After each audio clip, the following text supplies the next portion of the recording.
எல்லாத்துக்கும் வணக்கங்க. எங்கள் வீட்டில் பார்த்திங்கன்னா நைட்டுக்குள்ளே சாப்பாடுலாம் ரெடி ஆயிடுச்சு. புட்டு மேலே பார்த்திங்கன்னா அப்படியே கொஞ்சம் தேங்காய் பூ போட்டு பாருங்க, பச்சை பயிறு,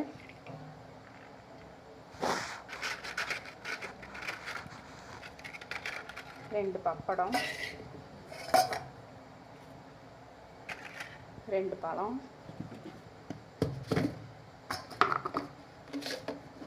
அதுக்கப்புறமேட்டுக்கு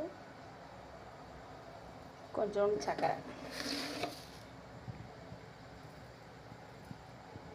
சர்க்கரை அப்படியே லைட்டாக மேலே தூவி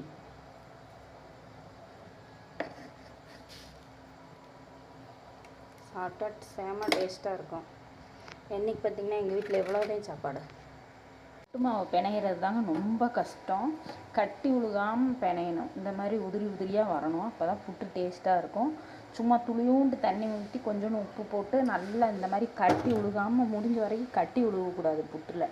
அதுக்கப்புறம் ஒரு 2 சொம்பு தண்ணி வச்சுக்கோங்க.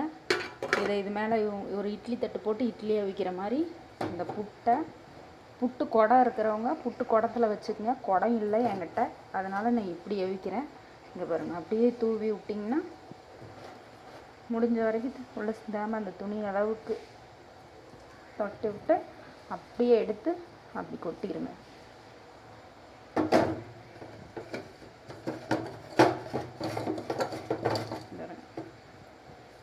அவ்வளோதான்.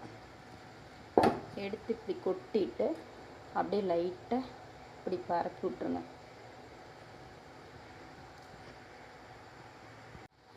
அதை நல்லா புட்டு மாவை நல்லா ஓரளவுக்கு நல்லா கிளறி விட்டுட்டு அப்படியே ஒரு இட்லி பாத்திரத்தை மூடி எடுத்து நல்லா அமுத்தி மூடிடுவோம். இது 20 நிமிஷம் வேகட்டும். அப்புறமா பார்ப்போம் புட்டு எப்படி இருக்குன்னு.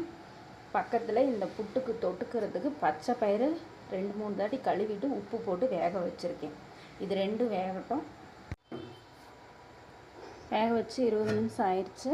வாங்க பார்ப்போம். பார்த்திங்களா, புட்டு நல்லா வெந்திருக்கு, சுடுது. நான் இடையில ஒரு ட்ரிப் நல்லா கிளறி விட்டேன். நீங்களும் இடையில எடுத்து ஒரு ட்ரிப்பு கிளறி விட்டுருங்க. இங்கே பாருங்க, நல்லா வெந்துருச்சு. இந்த பக்கம் நம்ம போட்ட பச்சை பயிரும் நல்லா வெந்துருச்சு. அவ்வளோதான். பார்த்திங்களா, இன்னும் எடுத்து வச்சு சாப்பிட்ற வேண்டியதான். வீடியோ பிடிச்சா லைக் பண்ணுங்கள், மறக்காமல் சேனலை சப்ஸ்கிரைப் பண்ணுங்கள்.